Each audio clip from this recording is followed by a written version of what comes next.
ഗർഭസ്ഥ ശിശുവാകുന്നത് മുതൽ, ആശാ വർക്കർമാര് അന്വേഷിക്കാൻ വരുന്നത് മുതൽ. ആശാ വർക്കർമാര് സർക്കാരിന്റെയാണ്.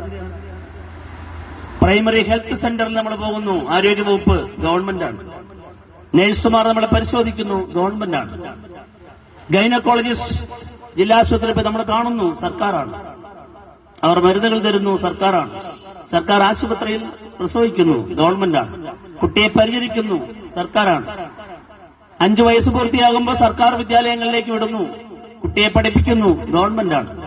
കുട്ടിയെ പഠിപ്പിക്കുന്ന അധ്യാപകർക്ക് ശമ്പളം കൊടുക്കുന്നത് സർക്കാരാണ്. കുട്ടി നന്നായി പഠിക്കുമെങ്കിൽ, മിടുക്കിയായി പഠിക്കുമെങ്കിൽ സർക്കാർ സർവീസിൽ ജോലി കൊടുക്കണോ വേണ്ടയോ തീരുമാനിക്കുന്നത് ഗവൺമെന്റാണ്.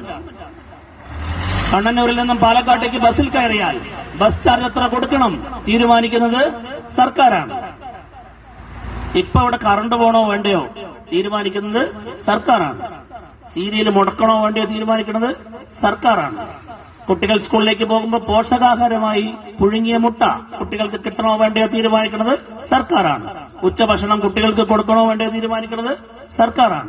നമ്മൾ അസുഖം വന്നു, ആശുപത്രിയിൽ പോയി, ആശുപത്രിയിൽ ഡോക്ടർ ഉണ്ടാവണോ വേണ്ടയോ തീരുമാനിക്കുന്നത് ഗവൺമെന്റാണ്. ഡോക്ടറുണ്ട്, അവിടെ മരുന്ന് തരണോ തരണ്ടയോ തീരുമാനിക്കുന്നത് ഗവൺമെന്റാണ്. എന്തിനേറെ പറയുന്നു, ഒരാൾ ജനിച്ച് ആയുസ് പൂർത്തിയാക്കി മരണപ്പെട്ട് ഇന്ന ആൾ മരിച്ചു എന്ന് ഒരു സാക്ഷ്യപത്രം തരുന്നത് വരെ പഞ്ചായത്ത് ഓഫീസ് സർക്കാരാണ്. ചുരുക്കത്തിൽ എന്റെയും നിങ്ങളുടെയും ജീവിതത്തിലെ ഓരോ ഇഞ്ചും തീരുമാനിക്കുന്നത് സത്യത്തിൽ സർക്കാരാണ്. പക്ഷെ നമ്മൾ പറയും, എന്ത് പറയും, എന്റെ ഉണ്ണി പണിക്ക് പോയി ഞങ്ങൾ ജീവിക്കും, ഞങ്ങൾക്ക് അതിന്റെ ആവശ്യമില്ല തോന്നുന്നു. അപ്പൊ നോക്കൂ, നമ്മുടെ ജീവിതം എങ്ങനെ വേണമെന്ന് തീരുമാനിക്കുന്നത് നമ്മളാണ് എന്നാണ് നമ്മൾ കരുതിയത് എങ്കിൽ അതിൽ വലിയ ഒരളവോളം നമ്മുടെ ജീവിതം എങ്ങനെയാവണമെന്ന് തീരുമാനിക്കുന്നത് ഗവൺമെന്റാണ്. ഏറ്റവും രസം എന്താ അറിയോ, ആ ഗവൺമെന്റ് ആര് വേണം തീരുമാനിക്കുന്നത് നമ്മളുമാണ്. അതാണ് ജനാധിപത്യത്തിന്റെ ശക്തി.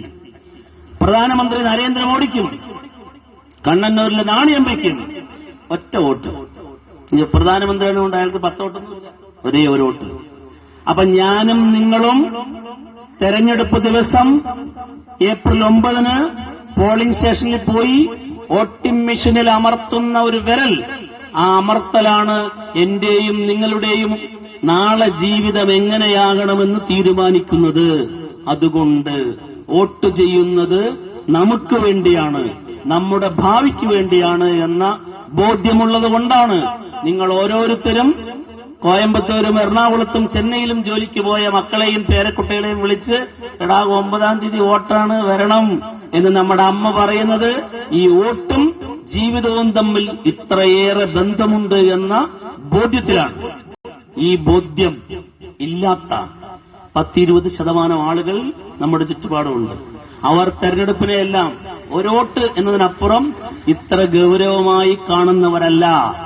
അങ്ങനെ വോട്ടിന് ഗൗരവമായി കാണാത്ത ഒരു 10-20% ആളുകളുടെ കൈപ്പിഴവ് കൊണ്ട് കഴിഞ്ഞ 15 കൊല്ലമായി നമുക്ക് ഇവിടെ MLA ആയി വിജയിക്കാൻ കഴിയാത്ത സാഹചര്യമുണ്ട്.